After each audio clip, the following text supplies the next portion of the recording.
ჩვენ სტუმრებთან ერთად დავუბრუნდით ნინო სურგულაძე, მეცო-სოპრანო, თამარ წულუკიძე, თბილისის ვანო ვანოს არაჯიშვილის სახელობის სახელმწიფო კონსერვატორიის დიდი დარბაზის დირექტორის მოადგილე არიან ჩვენთან სტუმრად. დიდი მადლობა უნდა გადაგიხადოთ ჩვენთან სტუმრობისთვის. დიდი მადლობა. ჩვენ ძალიან ხშირად სხვადასხვა გამოკითხვებს, როდესაც ვხედავთ, რომელიც ეხება კულტურის თემას, არის ესეთი ორი უკვე კურიოზად ქცეული თემა. ეს არის, რომ ყველა ქართველს სიყვარს ჯაზ მუსიკა და კლასიკური მუსიკა. როდესაც ეკითხებიან რა ტიპის მუსიკა. თქვენ როგორ ფიქრობთ, რეალური სიტუაცია როგორია? მართლა არის შენარჩუნებული კლასიკური მუსიკის სიყვარული საქართველოში, აი ესეთი მასიური, თუ ეს მხოლოდ და მხოლოდ გარკვეულწილად რაღაცა სტატუსის სიმბოლოდ რჩება და მხოლოდ საუბრებში სრულდება ეს სიყვარული კლასიკური მუსიკის მიმართ. დავიწყოთ? არ ვფიქრობ. სამწუხაროდ ფაქტებით შემიძლია გითხრათ, რამე თუ მეხუთე წელი უკვე კონსერვატორიის დიდი დარბაზის დირექტორის მოადგილე ვარ და ყოველდღიურად თუ არა, დღე გამოშვებით მაინც იმართება ჩვენთან კონცერტები და წლიდან წლამდე მაქვს შესაძლებლობა ვადევნო თვალი, როგორ იკლებს აუდიტორია კონსერვატორიის დიდ დარბაზში. ანუ ძალიან მოხუცდა ის აუდიტორია, რომელიც ტრადიციულად დადიოდა და რომელსაც ნამდვილად უყვარდა და სხვადასხვა ბევრი ფაქტორის გამო მათი რაოდენობაც იკლებს და აღარ დადიან ან ვერ დადიან შეიძლება ითქვას და ახალგაზრდებს კიდე აბსოლუტურად შემიძლია ვთქვა, რომ არ აქვთ ინტერესი. შეიძლება გულში უყვართ, მაგრამ YouTube-ზე, ინტერნეტის საშუალებით უსმენენ და აი ცოცხალი შესრულების და ცოცხალი კონცერტების მიმართ ინტერესი რასაკვირველია კლებულობს წლიდან წლამდე. და ამას ბევრი მიზეზი აქვს, აი ნინო, შენ გამოცდილება გაქვს საშუალება რომ შეადარო როგორ არის ეს თქვა დასავლეთში როგორ არის ეს სიყვარული რამდენად რეალისტურია და აქ ჩვენთან აი როგორი ცნობა გაქვს? მე ვფიქრობ რომ დასავლეთში უფრო პრაქტიკულად ხორციელდება ეს ყველაფერი, იმიტომ რომ თითქმის ყველა სპექტაკლი თუ კონცერტი რომელიც გადის, ხო, ამა თუ იმ თეატრში აუცილებლად გენერალური რეპეტიცია არის ხოლმე გახსნილი. სკოლის მოსწავლეებისათვის ისინი ესწრებიან ან გენერალურს, რომელიც შეიძლება 4 საათიც გრძელდებოდეს, ყოფილი შემთხვევაში ჩაძინებიათ, მე მინახავს, მაგრამ თვითონ ის ფაქტი, რომ 2000-იანი დარბაზი სავსეა, აი დაუშვათ 7 წლიდან 15 წლამდე ბავშვებით, ეს უკვე ძალიან მნიშვნელოვანია, იმიტომ რომ ძალაუნებურად სულ რომ სავალდებულოა მათთვის და სულ რომ არ იყოს დაუშვათ მისი მხრივ ინტერესი, ის მოდის, მაგრამ შეიძლება გაუჩნდეს, იმიტომ რომ მოისმინოს მართლაც განსაკუთრებული სპექტაკლი, განსაკუთრებული მონაწილეებით და არაჩვეულებრივი მუსიკაც და არის შანსი იმისა, რომ გავამრავლოთ ჩვენი მაყურებელი სწორედ იმ ახალი თაობიდან, რომელიც არის მომავალი თაობა, მომავალი ჩვენი მაყურებელი, რომელსაც ასე გვეშინია, რომ არ გვეყოლება და არ ყავს. თუმცა ის რომ სიყვარული არ არის და ნაკლებია, თლათ ამაში ვერ დავეთანხმები ქალბატონ თამარს, იმიტომ რომ აი ახლა სწორედ როდესაც იყო ბატონ პაატა ბურჭულაძის იუბილე, მე აშკარად დავინახე ის, რომ იქ დაახლოებით 8000 იყო მაყურებელი და დავინახე ჯერ ამხელა კულტურა იყო მოსმენის საოცარი სიჩუმე, ყურადღებით, აპლოდისმენტების მიუხედავად ყველა პერიპეტიებისა, რომელიც იცით, არა, მაგას ხო არ ვამბობ, ხა ამ წუთას არ მინდა ამით რომ რაღაც გავამუქო ფერები. უბრალოდ ის ფაქტი მინდა აღნიშნო, რომ დღეს ზუსტად ვეუბნებოდი დავით საყვარელიძეს, ჩემს მეგობარს, რეჟისორს, რომ აშკარად იგრძნობოდა, რომ მაყურებელს მოენატრა კარგი, ხარისხიანი მუსიკა და სწორედაც რომ კლასიკა, რა თქმა უნდა, იქ სწორედ თითქმის ძირითადად კლასიკა იყო წარმოდგენილი, ხო? ანუ იმის თქვა მინდა, რომ ესე არ არის, მაგრამ ქალბატონმა თამარმა სწორი თქვა, რომ ეს შემცირებულია დიახ დარბაზში დაუშვათ მათი მოსვლა, მაგრამ ამაზე ალბათ მშობლებმაც უნდა იზრუნონ, იმიტომ რომ მე ჩემ მაგალითიდან გეტყვით, რომ როდესაც ვიყავი პატარა 7-8-9 წლის, მამაჩემ მასმენინებდა ხოლმე ფირფიტებს, მაშინ ფირფიტები იყო და მასმენინებდა ჯილის, კარუზოს, მაშინაც იყო ჯაზი, მაშინაც იყო ელა ფიჯერალდსაც უსმენდი. რო გითხრათ, ეხლა მესმოდა, მოვიტყუები, მაგრამ ის ძალაუნებურად და ქვეცნობიერად რაღაცა ტვინის გარკვეულ ნაწილებში რჩება და ასე ვთქვათ, შემოდის ადამიანში და შემდგომ როგორ შეიძლება ეს გამოვლინდეთ? თუნდაც ის რომ ბავშვი დადის მუსიკაზე, სოლფეჯიოზე. მე ვფიქრობ, რომ უბრალოდ განათლებული ადამიანისთვის ესეთი ზოგადი ცოდნა კარგია, თუმცა არც იმას არ მივესალმები, როდესაც მშობლები ზედმიწევნით აძალებენ იმ ბავშვებს, რომლებსაც უბრალოდ არ აქვთ არც სურვილი და არც ნიჭი.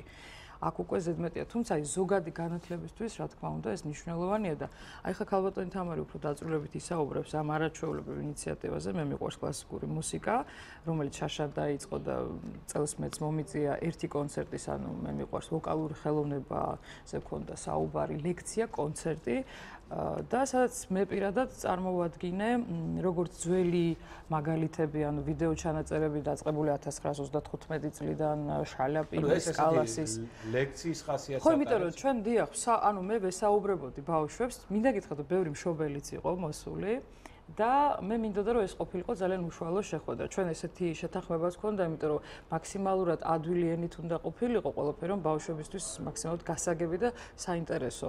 ნუ გამაფრთხილეს, რომ ბავშვები ძალიან აქტიურები არიან, დაიწყებენ ხმაურს, იქნება ესეთი მომენტი, მაგრამ თავიდანვე ვთხოვე ბავშვებს, მაგრამ თხოვნა არ გავიდოდა, რომ არა მართლაც მათი დაინტერესება. აშკარად იყო დაინტერესება, იყო მხურვალი აპლოდისმენტები, იმიტომ რომ იყო ასევე ცოცხალი შესრულება ჩვენი ახალგაზრდა საოპერო მომღერლებს, რომელსაც არაჩვეულებრივად იმღერეს და ასევე იყვნენ ოპერის სოლისტებიც, ნუ მეც ვიმღერე, ერთი არია. და ასევე იყო მარია კალასის ჩანაწერი, ტიტო გობის, ანუ მე წარვადგინე ყველა ხმა თუ რამე შესაძლებელი იყო. და ზოგადად ვისაუბრე რა არის ვოკალი, ვინ არიან ვოკალისტები, როგორ განვითარდა საერთოდ, ანუ მაქსიმალურად ესეთი ამ 1 საათიანი დრო გვაქვს განკუთვნილი ჩვენ ყველა ამ ლექციაზე და ჩავეტიე მაქსიმალურად. ამას ყველაფერს იყო საშუალება რომ გადაგიაღვო. იცით ეს სამწუხაროდ კონსერვატორისგან, მაგრამ ჩვენ არა გვაქვს პროფესიონალური, ანუ 3 კამერით ვერ ვიღებთ და მხოლოდ ერთი კამერა პრინციპში ხმაც არის, ხმის ჩანაწერიც და ეს ყველა კონცერტს ვიღებთ საერთოდ, რაც კი კონსერვატორიაში ტარდება და არქივში ინახება, მაგრამ სამწუხაროდ ამის ფუფუნებამ 3 კამერა და სპეციალურად ოპერატორების დაქირავების და ჩვენ არა გვაქვს. და მაყურებელს რო აუხსნათ, ნინო კი საუბრობდა, მაგრამ იმისათვის რომ აუხსნათ კარგად რა პროექტია საუბარი, მე მიყვარს კლასიკური მუსიკა, ესე ქვია, ხო და შედგება ლექციათა ციკლიდან, ვის შეუძლია მოსვლა, სად შეიძლება ნახონ ინფორმაცია, პრაქტიკული ვიდრე უშუალოდ თქვენს კითხვაზე გავცემ პასუხს, მინდა თქვენ შესავალს გამოვეხმაურო, რომ გამოკითხვებით ჯაზი და კლასიკა უყვარს საზოგადოებას. კლასიკისგან განსხვავებით, ჯაზ თავიდან რამდენიმე წლის წინ, შეიძლება 10 წლის წინ, 15 წლის წინ, ბევრად ნაკლები მოყვარული და ასე ვთქვათ, მცოდნე და გამგები ყავდა, ვიდრე დღეს ყავს. ეს მე ვფიქრობ, რომ ძალიან დიდი დამსახურება Eastern Promotion-ის, რომ მიაჩვია საზოგადოება წელიწადში რამდენჯერმე სიარულს ფილარმონიის დიდ დარბაზში და მართლა ძალიან მაღალი ხარისხის მუსიკის მოსმენას.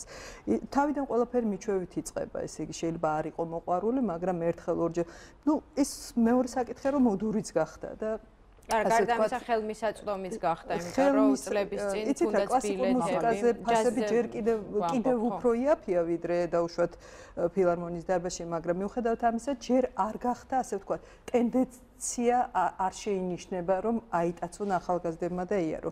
ეხლა ნინომ რაც ახსენეთ, ბატონი პალატას იუბილესთან დაკავშირებით ყოველ ჯერზე და თუნდაც თვეში რამდენჯერმე ასეთი დონის კონცერტს ვერ ჩაატარებ. ეს არის ძალიან მეგავარსკვლავები იღებდნენ მონაწილეობას, რომლებიც ისეთ სცენებზე მღერიან, რომ 3 წლით ადრე აქვთ დაგეგმილი და განსაზღვრული გრაფიკი და მართლა რაღაც განსაკუთრებული შემთხვევა უნდა იყოს, რომ ასეთი დონის ვარსკვლავები ჩამოიყვანონ. გარდა ამისა, ეს ყველაფერი ძალიან დიდ ფინანსებთან დაკავშირებული და ვერასოდეს ბილეთის ფასით 500 კაციანი დარბაზია მაგალითად კონსერვატორიის დიდი დარბაზი და ვერასოდეს იმ თანხას ვერ ამოიღებ. ესე იგი ეს არის მთლიანად უნდა იყოს სპონსორებზე დამოკიდებული. ჩვენ არა ვართ კომერციული ორგანიზაცია, არც დამოუკიდებელი, რომ ჩვენი ბიუჯეტი ქონდეს დაუშვათ ან კერძო სექტორის წარმომადგენელი არა ვართ, კონსერვატორიის ბიუჯეტზე ვართ მთლიანად. ამიტომ შეუძლებელია, რომ ხშირად შევძლოთ ასეთი დონის კონცერტების გაკეთება. თუმცა თბილისის კონსერვატორია ინარჩუნებს ნიშას თავისას და არასოდეს უხარისხო და დაბალ ხარისხიანი და დაბალი გემოვნების დარე კონცერტები არ არის. რომც ხშირად არის რომ ქირაობენ კერძო პირები დარბაზს, სხვადასხვა კონცერტებში ესეთი ჩვენ ესტრადას არ მართავთ კონსერვატორიის დიდ დარბაზში, ეს არის პრინციპი. იმიტომ კი არა რომ ვაკნინებ ესტრადას, მე ვფიქრობ რომ უნდა იყოს ერთი დარბაზი მაინც ქალაქში და ქვეყანაში, რომელიც თავისი ანტურაჟიდან, ტრადიციებიდან, ისტორიიდან გამომდინარე შეინარჩუნებს რაღაც მაღალ აკადემიურ დონეს. თუმცა იმართება ფოლკლორული კონცერტები, ჯაზის საღამოები, რაღაც გამოცემები, პრეზენტაციები, დისკების, ნოტების და ასე შემდეგ. და ვცდილობ და კერძო პირებსაც კი არასოდეს არ ვაქირავებთ დარე ყოველთვის გებულობთ ინფორმაციას, ასე ვთქვათ, background-ს იმ შემსრულებლის შესახებ, ან ჯგუფის შესახებ, რომელიც აპირებს ჩვენთან კონცერტის გამართვას. რა სიხშირით იმართება კონცერტები? იცით რა, გასულ წელს მაგალითად ჩატარდა წლის განმავლობაში 70 კონცერტი. თუ გავითვალისწინებთ 70-მდე. თუ გავითვალისწინებთ, რომ პრაქტიკულად ზაფხულში დარბაზი არ მუშაობს, ეს როგორც წესი, დიახ, აქედან თვითონ კონსერვატორის სამუშაო პროცესს აქვს დათმობილი თითქმის თვენახევარი, სხვადასხვა პერიოდებით ეს გადამულად არა, ეს არის შემოდგომაზე, გაზაფხულზე ორ-ორი კვირა საოპერო სტუდიას უთმობთ სცენას, რომ აღიზარდონ მომავალი ოპერის მომღერლები და მსახიობები. გარდა ამისა არის გამოცდები, დახურული კონცერტები, ღია კონცერტები, კონკურსები.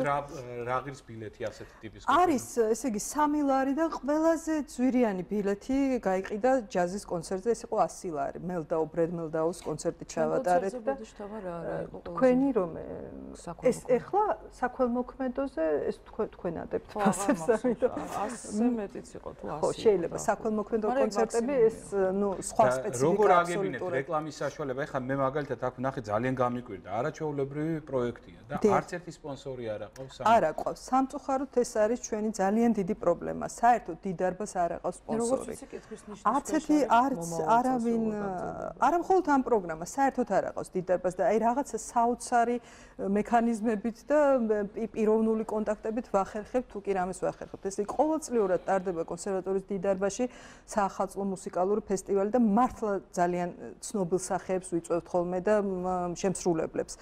გარდა ამისა ვატარებთ კონკურსებს, საერთაშორისო კონკურსებს. კონკურსებს აფინანსებს როგორც წესი კულტურის სამინისტრო და მერია თბილისის და ნაკლები პრობლემა გვაქვს ამასთან დაკავშირებით სპონსორების მხრივ, მაგრამ სხვა ღონისძიებები, კონცერტების ჩატარება ეს არის უდიდესი პრობლემა. მოდით, აი ესე ერთი რაღაცა მოვილაპარაკოთ ამას, აი სიტყვას გაძლევთ, იმიტომ რომ ჩვენს ხელშია და შეგვიძლია ამის გაკეთება. ჩვენ გვაქვს საკმაოდ მზარდი ესეთი Facebook-ის გვერდი. თქვენ შეგიძლიათ ნებისმიერ დროს გამოგვიგზავნოთ, როდესაც ღონისძიება გექნებათ, რომელსაც გავაშუქებთ. ჩვენ ყოველში მინიმუმ გამოვაქვეყნებთ ჩვენს Facebook-ზე და ზოგ შემთხვევაში დაგეხმარებთ. დიდი სიამოვნებით. გვაქვს მეილ ლისტი, რითიც უგზავნით ბენეფიციარებს. ძალიან კარგი იქნება, იმიტომ რომ იქიდან გექნებათ საშუალება, რომ გარკვეული თელეთვის აფიშა თუ გვაქვს მზად იმას უგზავნით, თუ არა და რაღაცა სპონტანურად ხშირად იგეგმება ჩვენთან კონცერტები იმის შესახებ ინფორმაციით. ასევე Facebook-ზე კონსერვატორიას აქვს თავის გვერდი და არის ის საიტი, კონსერვატორიის საიტი და ასე რომ მაგრამ კალენდარი გამოქვეყნებულია რეგულარულად. თუ ესეთი ტიპის კონცერტები არ იქნება, თუ არ წახალისდება, თუ ამას არ მივაქცევთ ყურადღებას, ჩვენ მივიღებთ ისეთ შედეგს, რომ მოვა დრო, აი ხა სულ მალე იმედი მაქვს გაიხსნება ჩვენი საოპერო თეატრი, საოპერო მექა, ასე ვთქვათ და გვეყოლება მხოლოდ რაღაც გარკვეული ასაკის ზღვარზე მყოფი მაყურებელი და მსმენელი და ეს არის დიდი ტრაგედია, იმიტომ რომ საომავლოდ ვინ უნდა იყოს ამ მაყურებელთა შორის თუ არა და ახალგაზრდები თუ არა და ახალი თაობა. კონკურენცია დიდია, იმიტომ რომ შოუ ბიზნესი დავარქვათ. ნინო, ძალიან მოკლედ რო გითხრა. კი ბატონო, ძალიან მოკლედ რო გითხრა, იმიტომ რომ ცოტა დრო გრჩება, ჩვენ ვერ ვგზნობთ დროს, იმიტომ რომ მეს. ძალიან მოკლედ, როგორ ფიქრობ, დღევანდელი სიტუაცია, უკვე მეორე მხარეს, როდესაც არა მსმენელზე ვსაუბრობთ, არამედ ის ადამიანები, რომლებიც დღეს არიან აქ, თქვათ და არ აქვთ საშუალება უცხოეთში მუშაობის. კლასი მაღალია საკმაოდ იმისათვის, რომ თქვათ პოპულარული გახდეს ეს ჟანრი? იცით რას გეტყვით? ის პროდუქტი, რომელიც დამზადდა აქ, made in Georgia და ახლა დღესდღეობით სოფლიო მოთხოვნილება, ეს ნიშნავს, რომ აქ იმდენად მაღალი დონეა სწორედ მომზადების, რომ იქ უკვე გადიან, ასე ვთქვათ, დახელოვნება ხდება, ხო, მაგრამ და პრაქტიკა. იმიტომ რომ პრაქტიკის საშუალება აქ არ არის, იმიტომ რომ სულ 2-2-3 თეატრია, ხო? იქ გერმანიაში თითოეულ სოფელში თეატრია, ასე ვთქვათ, იტალიაშიც. აქედან გამომდინარე ეს აღიარა მთელმა მსოფლიომ, რომ აქ არის განსაკუთრებული სკოლა და თუ არ ჩამოვარდება და თუ უფრო მაღლაც არ დგას გარკვეულ სკოლებზე საზღვარგარეთ. ანუ ეს ბაზა შენარჩუნებული ასე თუ ისე. უბრალოდ ამას ჭირდება პიარი. ჩვენ ყავს არაჩვეულებრივი პროფესორები, ჩვენ ყავს ძალიან ენერგიული ადამიანები კონსერვატორიაში, მაგრამ თუ არ იქნება სახსრები, მოგეხსენება დღეს ისეთი დროა, რომ არაფერი არ გამოვა. აქედან გამომდინარე, ყველას მოვუწოდებ, პირადად მე და რა თქმა უნდა თქვენც დამეთანხმებით, რომ მაქსიმალურად ნახელი შევუწყოთ, იმიტომ რომ დღეს თუ გვაქვს ეს უდიდესი ტალღა იმ დიდი წარმატებული მომღერლებისა, თუნდაც აი გუშინ ახლა ლასკალაში იმღერეს კრია გაგნიძე, მანიტა რაჭველიშვილმა. ეს ხომ არ არის ჩვეულებრივი მოვლა, ეს პატარა ქვეყანა. მოდი აი ამ მაღალ ნოტაზე თქვენი მოწოდებები და ჩვენი გულწრფელი კოლაბორაციით რაც შეგვიძლია გავაკეთებთ იმისათვის რომ გასაკუთრებით ეს არის ფანტასტიკური მართლა ფანტასტიკური პროექტი და გირჩევთ რომ ბავშვები თქვათ გადახედოთ ამას ჩვენ დავდეთ ინტერნეტშიც წაიყვანოთ ამ ღონისძიებაზე უღრმესი მადლობა დრო რო დაუწყო ზოგადად თვითონ სატელევიზიო სივრცემაც აი ამ გასაკუთრებით უღრმესი ვერ მოვასწრებ ვერ საუბარი მაგრამ იმედია კიდევ გვექნება საშუალება ჩვენ კიდევ დავუწყოთ ამას უღრმესი მადლობა წარმატებებს გისურვებთ